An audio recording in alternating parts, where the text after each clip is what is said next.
What up, Screen Fiends? I'm GB, and you're tuned in to Headz TV, where we like to discuss all the wonderful things appearing on your movie and your TV screens. In this episode, I'm going to give my review of Fargo Season 3, Episode 7, titled The Law of Inevitability.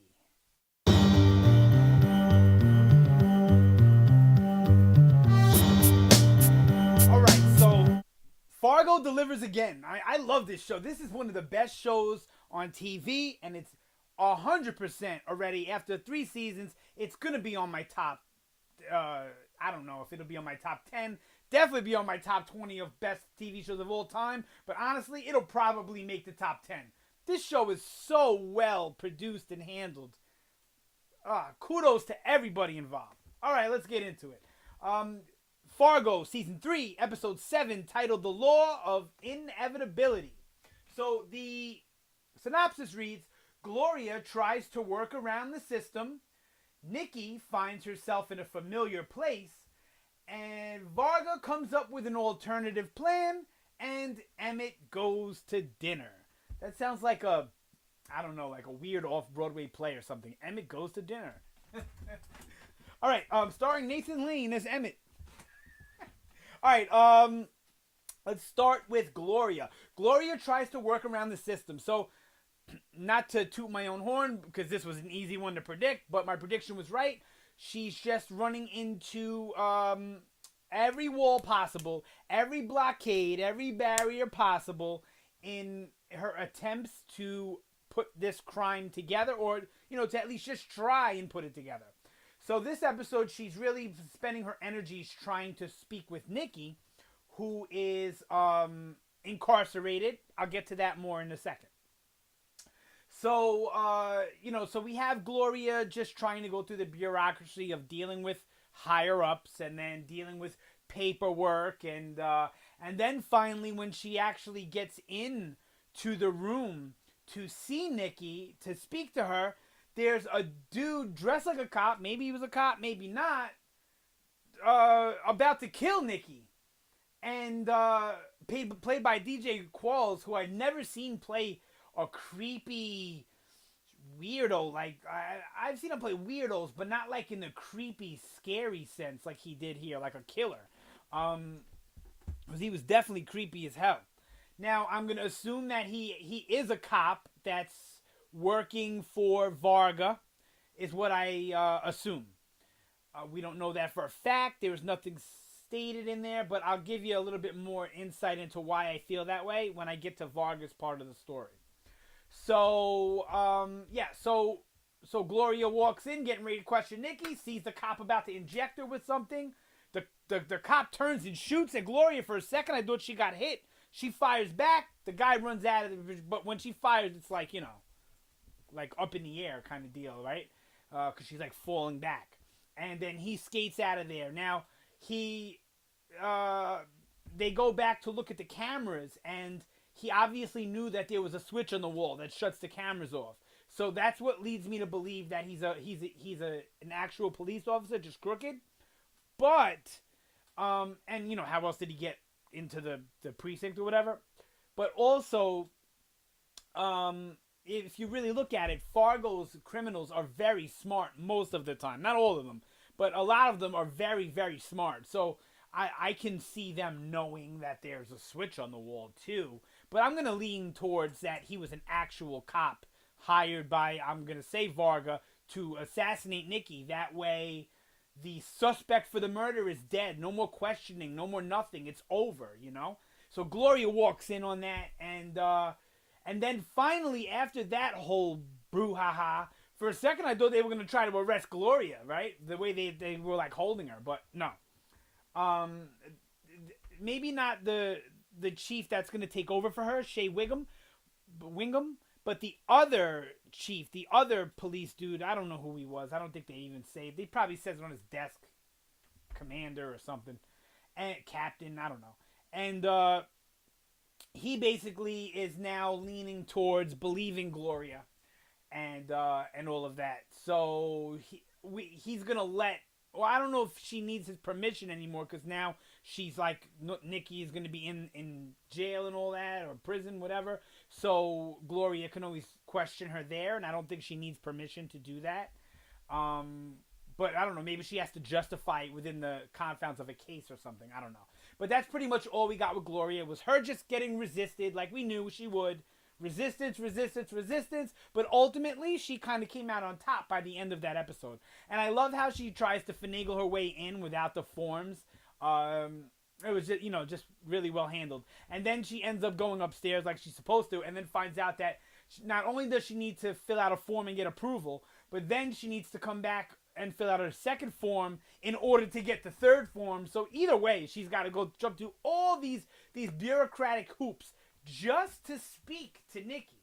So I think by the end of the episode, she's the winner, because she's going to get awarded that privilege. But that's basically all we got with Gloria. All right, let's move on to Nikki now. Nice segue, right? So Nikki finds herself in a familiar place. That familiar place is obviously jail, on the bus headed to prison.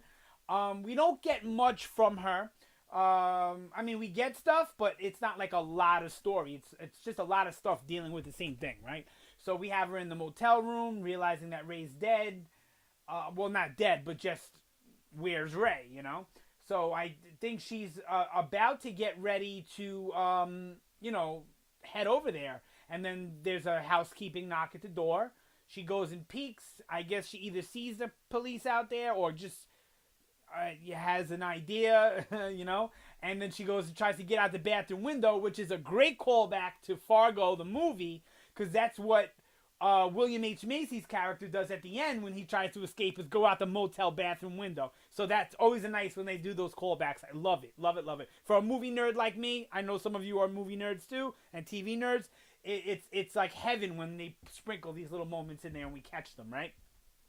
All right, and so they arrest her, and then we don't get much of her other than what I talked about with her almost getting killed. And she says she likes coconut custard pie, blah, blah, blah. I actually love coconut custard pie myself. And then she gets on the prison bus, and then we start to hear familiar music. And then she sits next to a character that you just see his shoulder. So I'm starting to say, ooh, who's that she's sitting next to, right? This is 2010, so it could be, almost anybody from the movie, season 1, season 2, it could be almost anybody. Who is it? And lo and behold, it's Mr. Wrench. Now, I'm not sure if you remember Mr. Wrench. I'm sure you do. He's from season 1. It was Mr. Wrench and Mr. Numbers. Well, I think they actually just called Mr. Wrench Wrench, and then Mr. Numbers, which was the talker. Wrench is actually deaf. He's hearing impaired. He was the one doing all the sign language with the other dude. And now he's actually also briefly in season 2, which takes place, in the 70s. And he's one of the little kids getting bullied on the field that Hansi goes down and takes care of. So, loving it. So far, Wrench is the only character to be in every season so far. That's nice. All right. So now, that I know of anyway. And then we get Yuri causing a car accident, which... it looks pretty bad. The bus flips over. She's still next to Mr. Wrench, tied up. Then we end kind of with Yuri cutting through the metal gate, right, to get in there to kill Nikki. So this is also a great segue to the next one. So that's really it for Nikki. And then we move into Varga comes up with an alternative plan. So I love the opening scene of Varga opening the presents with the switchblade. None of the presents are him, but he has this childlike wonder on his face. Like most kids, if any of you who are parents know this, or if you just or have little brothers and sisters, or remember from when you were a kid, opening presents on Christmas was like, wonderment, and when you got that treat to open one on Christmas Eve, it was even a little more special. And if you notice, this episode takes place on Christmas Eve, so I just love that whole scene with Varga there. He's such a weird guy, I just want to learn so much more about him, and I don't know if we will, because we're winding down. We only got 2 episodes left now after this one. All right. So we got Varga coming up with a new plan. I think we see him on the phone. I think he's talking to Mimo. And I think the first part of his plan was to call the cops and tell them where Nikki was. Boom. Did that. Then Nikki gets arrested, and then their next part of the plan was to have somebody on the inside go in there and kill Nikki. They do that, but the plan is foiled by Gloria. So then the last part of Varga's plan is Yuri and the bus thing. We'll see how that'll play out. I don't think it's going to be too good for Yuri, and I'm really hoping that it's Wrench that helps. That would be so awesome if it's Wrench that helps Nikki get away and take out Yuri or hurt Yuri real bad. And the wolf mask on Yuri was great. So wait, before I move on, that's pretty much it for Varga and his plans. And he has a fantastic scene with Ewan McGregor on the stairs, where it's like one of these round stairs, like a U or a horseshoe kind of shape. And Varga's all the way over here, and Emmett's all the way over here, and they're having a conversation. And Varga is always being cryptic as always, with great dialogue and fantastic delivery from David Thewlis. And then they go over to Emmett, who's listening, and they show this look of dread and fear and sadness on Emmett's face, all these emotions. But then they do this awesome camera trick. They do it in the Nikki sequence also, where like they have a faded ghost-like version of Varga like next to him. Kudos to the editing in this episode, because that worked so well, so effective. So we get that conversation with Varga there. Now, before I move on to the last part with Emmett, I just want to talk about Yuri real quick and how awesome that scene is. He is like, it seems like Yuri learned how to be a bad guy from Varga. They have very similar attitudes, styles, ways about them in getting their point across and into instilling fear into people. And it's a very subtle, calm, creepy, and disturbing way that they get their point across, that they're to be feared. And I just love this scene here. The cop, he's obviously inept. I don't know if he's a cop or armed security. I'm pretty sure he's a cop who happens to be security for the library, which holds, I guess, the old police records or town records or whatever. Because if you remember in the last episode, Varga sent Mimo to take care of Nikki and Yuri to take care of finding more out about Gloria Burgle, the cop. So then, the cop, he forgets his gun. He goes to go back in, and the door's unlocked. And it's a really creepy sequence, the way it's handled. Because you're kind of, that somebody's in there, most likely Yuri, but you don't know. And the cop thinks he didn't lock it, but we saw him lock it. But he's a knucklehead, obviously. I mean, the guy's doing like some Tinder thing, and he forgot his gun. You know what I mean? So you kind of don't know what to make of it, but it's Fargo, so something no good is going on.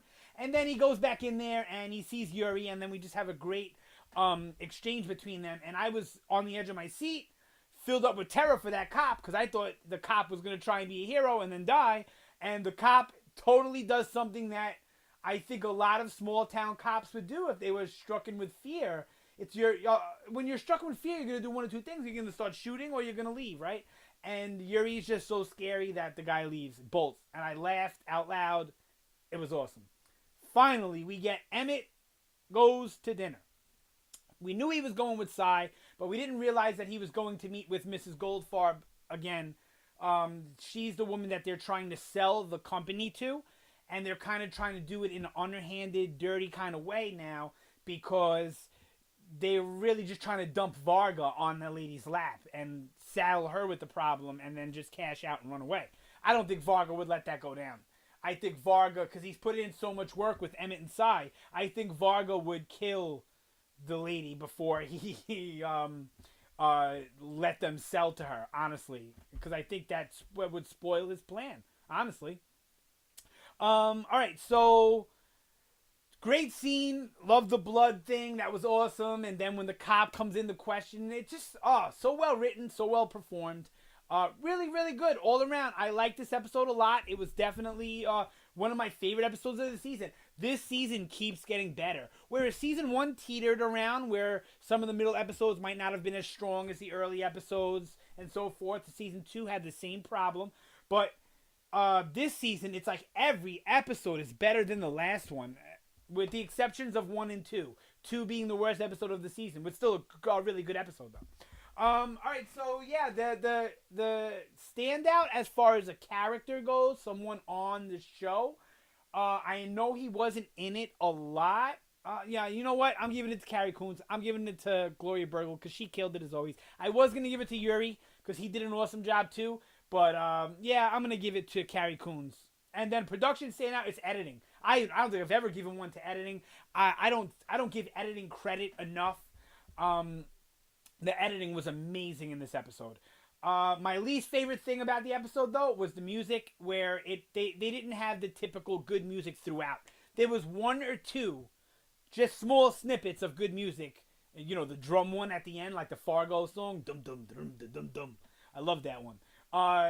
That was great. But other than that, there was really no real standout music, and that was a downer because this show always, usually anyway, nails the music. You know. And my most favorite thing of the whole entire episode, other than seeing Wrench, was the library scene. I love that library scene. It was so good. And speaking of Mr. Wrench, real quick, I even said last week, well, when are we going to get a connection to one of the other seasons of the movies? Because we didn't get a big connection. And then, boom, my wish was granted. We got a huge connection. So, I love it. Sound off down below. Sorry so long. Let me know what you thought about the episode, what you think about the video, etc., etc. If you like the content, please don't forget to like, share, all that good stuff. Yeah, thank you so much for watching. Always appreciate it. You guys have a fantastic day, and I will see you next time.